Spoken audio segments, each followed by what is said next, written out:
Hello and welcome to the MidKent College Careers Team podcast. On today's episode, we're going to be exploring internal progression with myself, Rachel Smith, Careers Advisor here at MidKent, Charlotte Emerick, an Admissions Officer here at MidKent, and Adam Jolley, also an Admissions Officer here at MidKent. So one of the things that our young people might be considering is staying at college, and parents may want to support them in how that works and what happens and how they move through the different sort of subject areas or different level of courses here at MidKent College.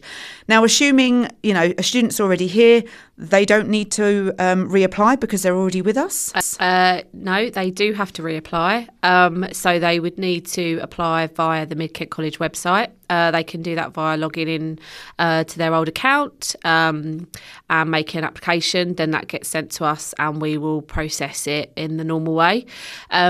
Once that's been processed, depending on department, as they are working differently, they will either invite them in for an interview or they will speak to them individually on a case-by-case basis about their progression and what they need to do to meet those targets to be able to progress on to the next level. Okay, so when we're thinking about progression, so students will still need to apply. What sort of criteria is the college looking at in terms of progression? So if we take, for example, someone's on level 2 health and social care, maybe wants to move into level 3, what criteria would the college be looking at? So it all depends between curriculums, but generally it would be based on attendance and your qualifications, but it would vary between curriculums. Okay, so looking at things like attendance, maths and English, that's those sorts of things, and they'll make that clear to the young person? Yeah, absolutely. Yeah, so that'll be discussed during the interview. So if you get invited into an interview, if you bring along any qualifications that you may have, or you can obviously show the tutors and they will obviously discuss the next steps going forward with you and whether you are actually eligible to go onto the course. So if it turns out that you don't have the qualifications to move on to the course, they will obviously offer something separate, something different for you that's more appropriate. Okay. And in terms, so we're sort of talking about moving from 2 to 3. What if a student has decided that, for the first year they did hairdressing and they've enjoyed it, but they realise it's not something that they want to kind of carry on doing and they want to move into perhaps something like creative media afterwards? Are students able to make that progression into a different subject area? So they can do. It's slightly different. So for 16 to 18-year-olds, if they want to move from one subject to a different subject, they can do. But unfortunately, if they are 19 plus, they will not be able to progress onto another subject area. They can progress internally, so within that subject area. So that 2 to 3. Yeah, so but not, they're on creative media at level 2, they can move to level 3. Yeah. Creative media within the same subject area if they kind of move to 19 during that time.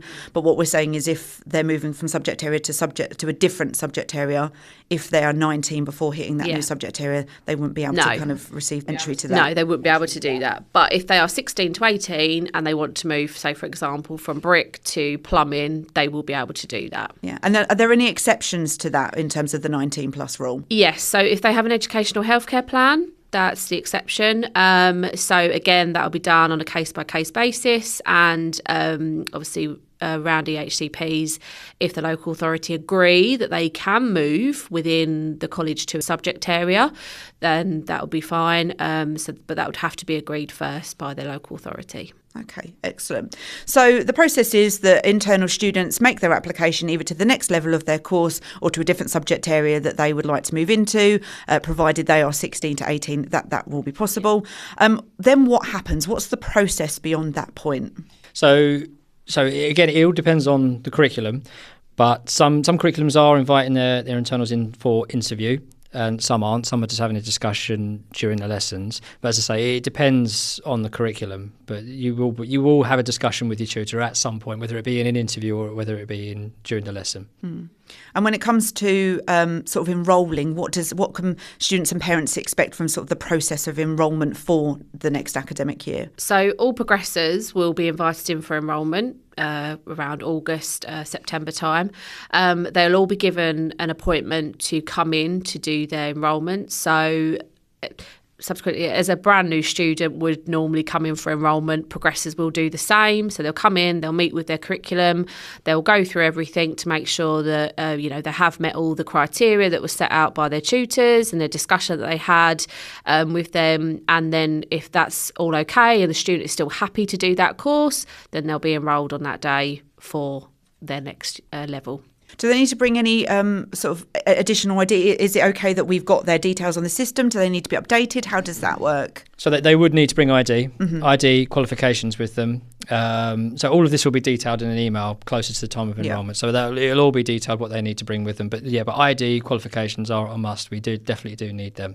Yeah. And in terms of sometimes the decisions around progression, some of that can be dependent on maths and English results, can't it? What tends to be the process around sort of GCSE results day for those that progression is dependent on those outcomes? So again, the tutors will obviously look at their maths and English grades and what they've received.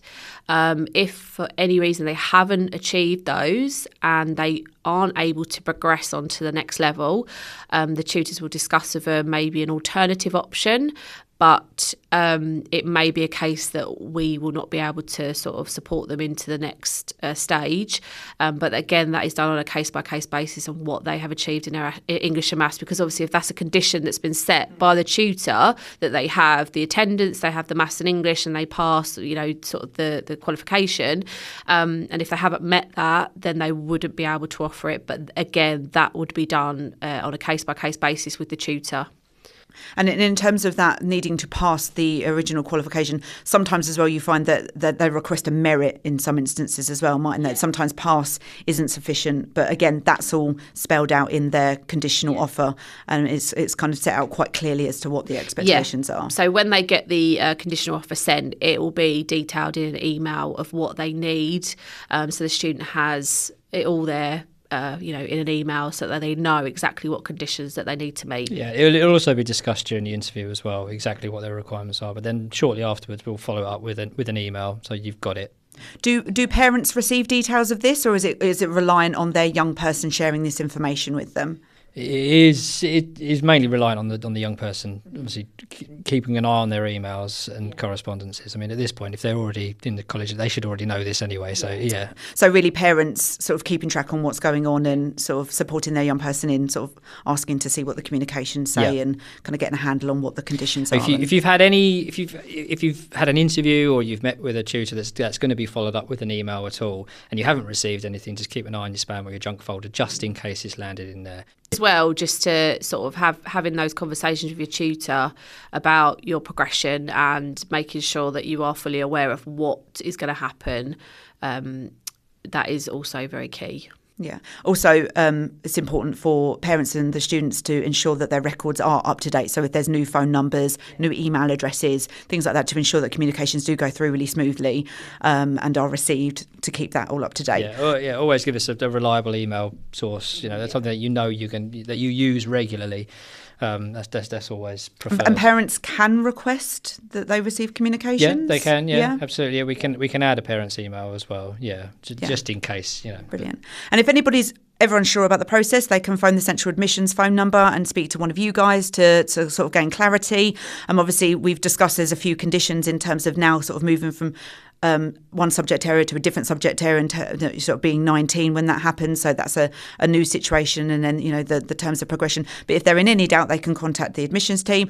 Also, similarly, if you're unsure or you've recognised that maybe progression isn't an option and you're not sure what to do next, please do contact the careers team so we can look at other potential options. So if you are one of those students that perhaps doesn't want to progress onto that next level, of course, or isn't able to, but perhaps is turning 19 and can't go into a different subject area, then please do contact the careers team and we can look at what those next steps might look like. Absolutely. And there's always a member of admissions in the careers hub as well. So if anyone has any questions while they're at Medway, they can come into the careers hub and come and speak to one of us. And for those in Maidstone, just contact the admissions hotline, That's as it were. Yeah. Okay.